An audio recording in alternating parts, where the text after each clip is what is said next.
사도신경으로 신앙을 고백하겠습니다.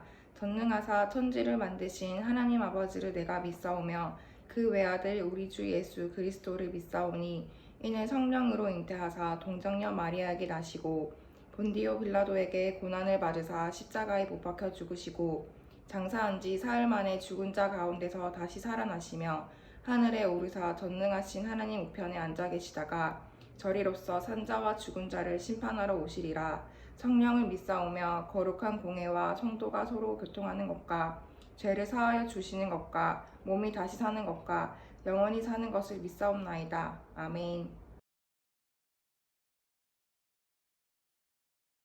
하나님, 저희 아이들 한 명 한 명 기억해 주세요. 그 아이들의 부모님, 가족들도 기억해 주세요. 하루하루 사는 게 힘이 들고 고된다 하더라도 낙심하게 하지 마시고 하나님과 함께 이겨낼 수 있도록 도와주시고 저희를 고아와 같이 버려두지 마시옵소서. 언제나 늘 동행해 주시고 이른 비로 늦은 비로 저희의 필요를 채워주시옵소서.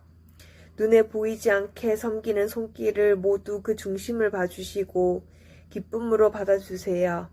하나님 얼굴을 바라보고 하나님 가까이 있기를 원합니다. 항상 함께 해주세요. 이 모든 말씀 예수님의 이름으로 기도드렸습니다. 아멘.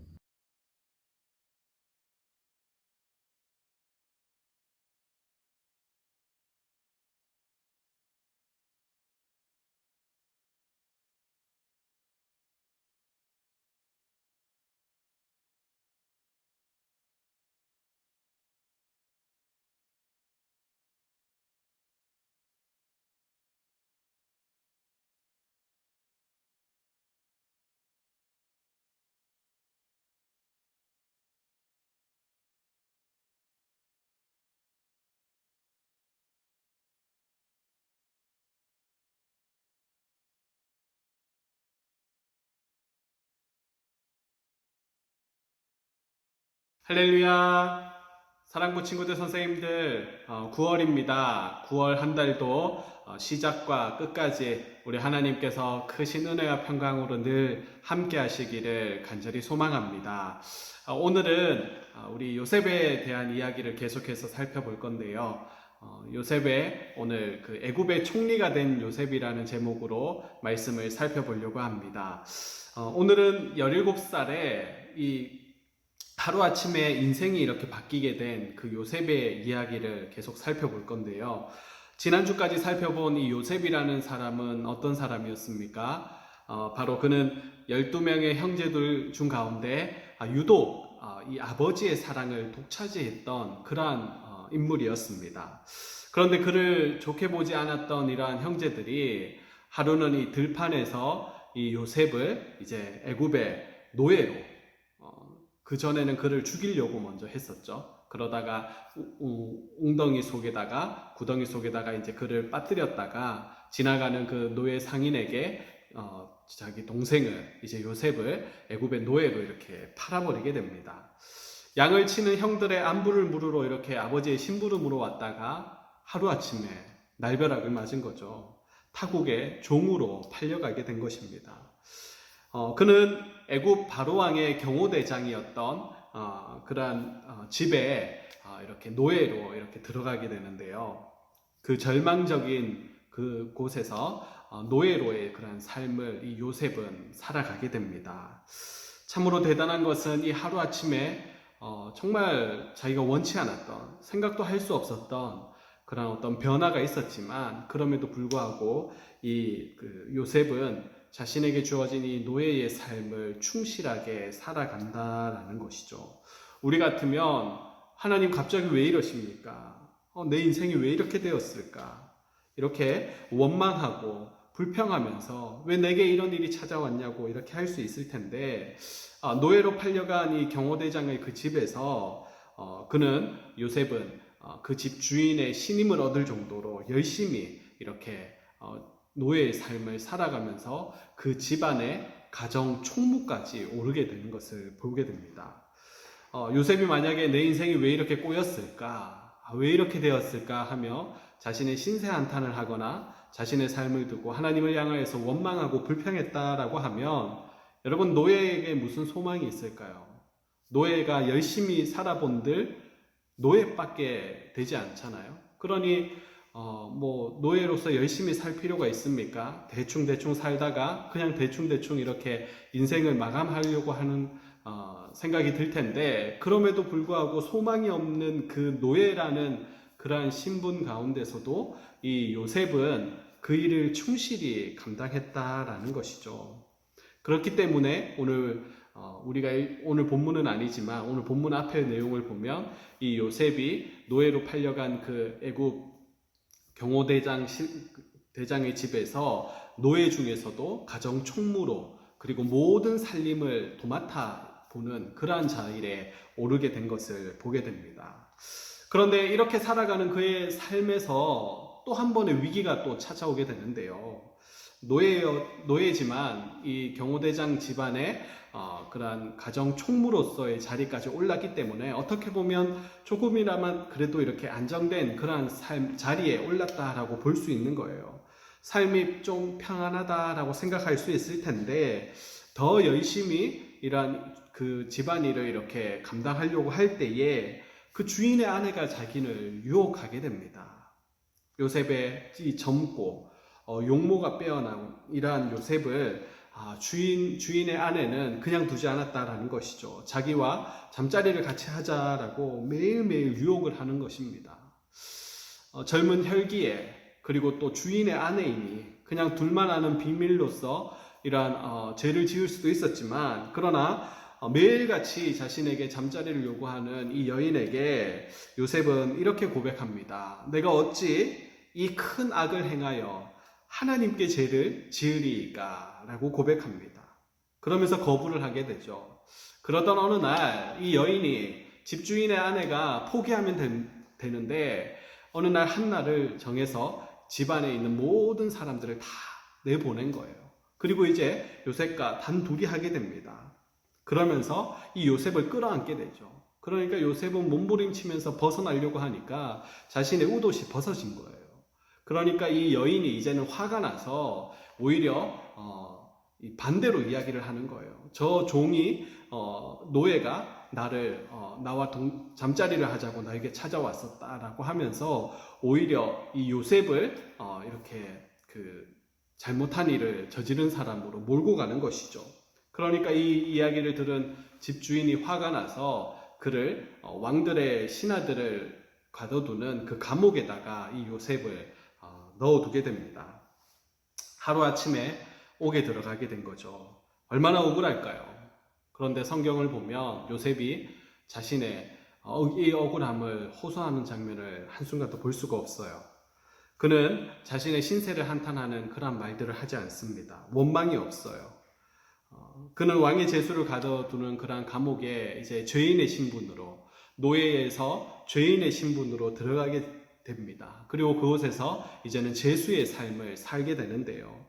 그런데도 그곳에서 요셉은 그 제수의 삶에도 충실하게 삶을 살았다라는 것을 볼 수가 있어요. 그리고 그곳의 일을 도맡아 하는 이 간수장에게 인정을 받아서 이 요셉은 또 그곳의 그 행정을, 모든 일들을, 그 옥 중에 있는 재반 사무를 다 도맡아서 이렇게 보게 되는 신임을 얻게 되는 것이죠. 어느 날 애굽 왕의 최측근이었던 술 맡은 관원장과 떡 맡은 관원장이 한날 한시에 이제 감옥에 들어오게 됩니다. 그리고 얼마 되지 않아서 이들이 똑같은 꿈을 이렇게 꾸게 되는데요. 그 꿈을 해석하지 못해서 고민하고 있을 때 이 요셉이 감옥을 돌아보다가 이제 그 꿈을 듣고 해석을 하게 되죠. 요셉의 꿈의 해석대로 이 일들이 이렇게 일어나게 돼서 이 술 맡은 관원장은 다시금 복직을 하게 됩니다. 그리고 나서 한 2년이 지났어요. 만 2년이 지나고 난 다음에 이제는 바로왕, 애굽의 왕이었던 이 바로왕이 이렇게 꿈을 꾸게 되는데요.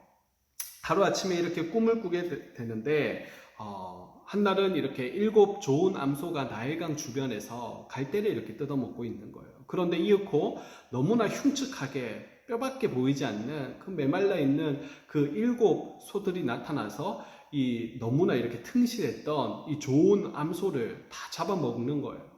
다 잡아먹었는데도 여전히 너무나 이렇게 흉측하게 이렇게 있는 그런 꿈을 꾸게 됩니다. 놀라서 꿈을 깼다가 다시금 이제 꿈을 이렇게 잠자리에 드는데, 그런데 그곳에서 또 꿈을 꾸는 거예요. 이번에는 한 줄기에서 7 정말 그 이삭이 이렇게 나오는 너무나 충실하고 튼실한 그러한 7 이삭이 나오는 꿈을 꾸고 있었고, 그리고 그 후에 또 너무나 가늘고 메마른 그러한 7 이삭이 나오더니 이전에 7 이삭, 좋았던 풍성했던 그 7 이삭을 다 이렇게 삼켜버리는 그런 꿈을 꾸게 됩니다. 이 바로왕이 꿈에서 깨서 너무 꿈자리가 이상하니까 자신의 나라에 있는 꿈을 해석할 수 있는 사람들을 다 불러 모으는 거예요. 그런데 그 나라에 있던 점술가나 현인들이 이 바로왕의 꿈의 이야기를 듣고 나서 해석하지를 못하는 거예요. 아무도 해석하지를 못하고 있으니까 이 바로왕의 채측근에 있던 이 술 맡은 간원장이 이 바로왕의 꿈 이야기를 들으면서 자신이 2년 전에 감옥에서 이렇게 자신의 꿈을 해석해 주었던 이 요셉을 떠올리게 됩니다. 그리고 이제 왕에게 그 요셉을 소개하게 되고, 왕은 즉시로 요셉을 감옥에서 끌어내어서 자신의 꿈 이야기를 들려주게 되죠. 감옥에 있던 이 요셉은 하루아침에 정말 그 당시 바로왕은 세계의 최고의 그런 왕이었습니다. 그러니 세계 모든 권력을 가진 그 왕 앞에 이제 서게 되는 거예요. 그리고 그의 꿈을 듣고 그 꿈을 또 해석해 주게 됩니다. 너무나 답답하고 해석할 수 없었던 이상했던 그 꿈을 이제는 요셉이 너무나 쉽게 꿈을 해석해 주고, 뿐만 아니라 그 꿈이 어디서부터 왔는지, 누구에게로부터 왔는지, 그리고 어떤 준비를 해야 될지에 대해서도 이렇게 너무나 요셉이 잘 설명을 해줍니다. 요셉은 바로에게 이 꿈을 주신 분이 바로 하나님이시다. 그리고 이 꿈을 통하여서 이 바로 애굽이 망하지 않게, 이 나라가 망하지 않게 하기 위해서 대책을 준비해야 된다라고, 그리고 이 꿈이 2번이나 연속해서 반복적으로 나온 것은 급하게 이 일이 이루어질 것이다 라는 하나님의 경고의 메시지다 라는 것을 이야기해 주죠. 7년 동안이나 정말 이전에 볼 수 없었던 큰 풍년이 우리에게 찾아올 텐데, 그런데 그 7년이 끝나고 또 7년 동안 너무나 흉측한 그러한 흉년이 찾아올 것이다. 그러니까 이 7년 동안의 이 흉년이 너무나 끔찍하기에 이전에 7년의 그 풍년을 잊어버릴 정도로 정말 상상할 수 없는 그러한 흉년이 이렇게 찾아오게 될 것이다 라고 이야기를 하는 것이죠. 그러면서 이 애굽이라는 나라가 이 흉년의 때를 대비하기 위해서는, 나라가 망하지 않기 위해서는 이 풍년의 때에 소출을 거두어 들여서 저장 창고를 만들어서 그곳에다가 양식을 저축해 두었다가, 저장해 두었다가 이 흉년의 때를 대비해야 이 나라가 망하지 않을 수 있습니다 라고 대책까지 요셉이 이렇게 이야기를 해주는 거예요. 그러니까 이 이야기를 듣자마자 이 바로 왕은 그 자리에서 바로 이 요셉을 이제는 애굽의 제2인자로, 애굽 나라의 총리로, 애굽의 모든 것을 돌보는 그러한 자리에 세우게 됩니다. 사랑하는 성도 여러분, 요셉의 일생이 정말 너무나 파란만장하지 않습니까? 너무나 놀랍지 않습니까?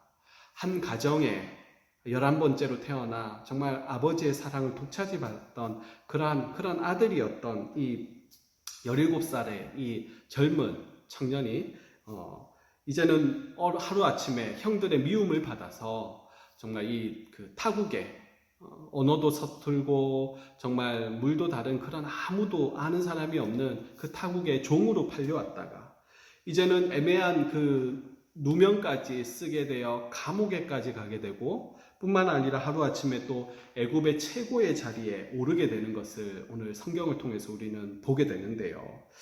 요셉의 일생을 보면서 한 가지 공통점을 찾을 수가 있어요. 그것은 하나님께서 이 요셉과 함께 하셨다라는 사실입니다. 여러분 믿으세요? 요셉의 인생이 너무나 파란만장한 그러한 그 일들로 보여지지만, 그러나 그 일 이면에는 그 어떠한 환경 가운데서도, 상황 가운데서도 하나님께서 요셉과 함께 하셨다라는 것이 한 가지 공통점이다라는 것이죠.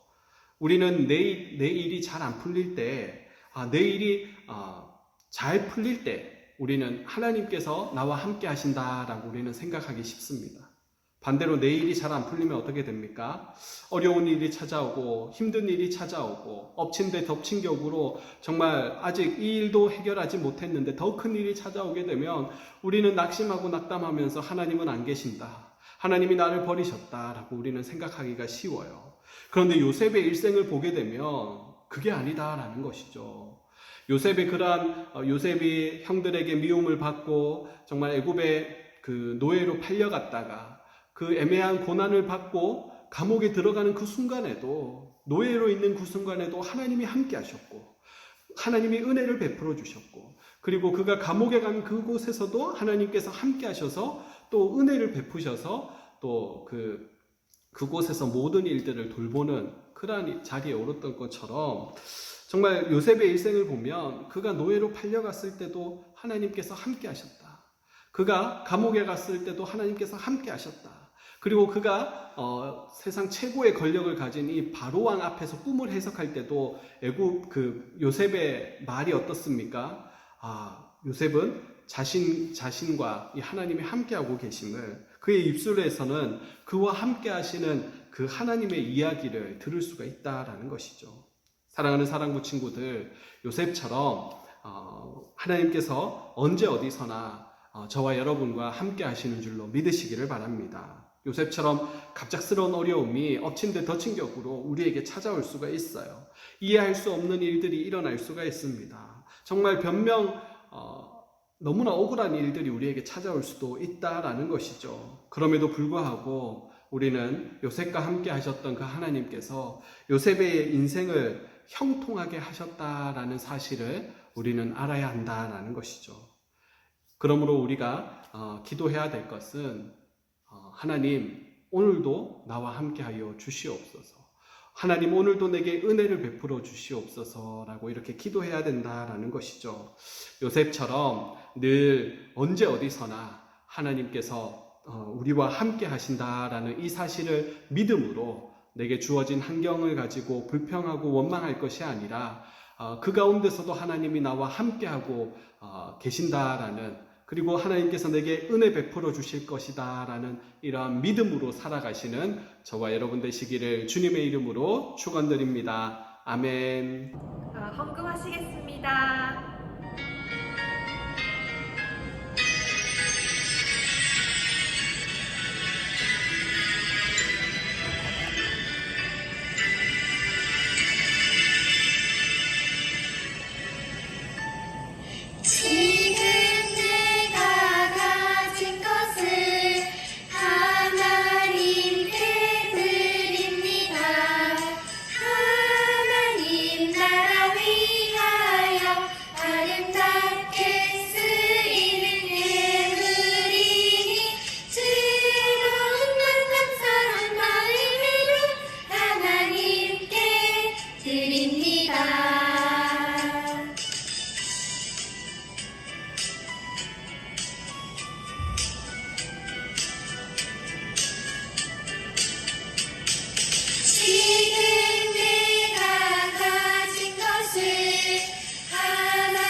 하나님 아버지, 오늘 애굽의 총리가 된 요셉의 이야기를 보게 됩니다. 너무나 파란만장한 인생을 살았던 이 요셉을 보면서 참 정말 우리의 삶이 얼마나 참 부끄러운지, 작은 일에도 원망하고 불평하고 하나님을 향하여서 정말 믿음을 정말 던져버릴 때가 많음을 보게 됩니다. 참 부끄러운 우리의 모습을 보게 됩니다. 특별히 요셉과 같은 하나님을 향한 변치 않는 믿음을 우리에게 허락하여 주시옵소서. 언제 어디서나 우리와 함께 하시는 그 하나님을 신뢰하고 오늘도 우리에게 주어진 일들을 묵묵히 감당하며 나아갈 때에 하나님께서 행하실 놀라운 일들을 기대하며 또 아버지 하나님 살아가는 우리 모두가 되어지게 하여 주시옵소서. 코로나로 인하여서 모이지 못하는 이때에 하나님 9월이 되었습니다. 9월 한 달도 하나님 굳세게 붙들어 주시고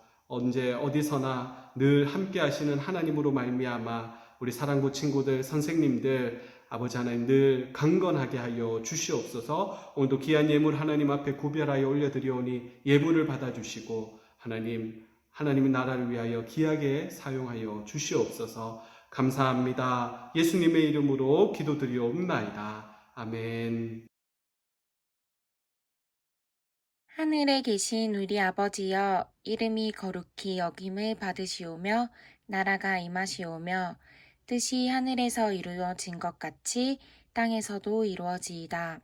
오늘 우리에게 일용할 양식을 주시옵고 우리가 우리에게 죄 지은 자를 사하여 준 것 같이 우리 죄를 사하여 주시옵고 우리를 시험에 들게 하지 마시옵고 다만 악에서 구하시옵소서. 나라와 권세와 영광이 아버지께 영원히 있사옵나이다. 아멘.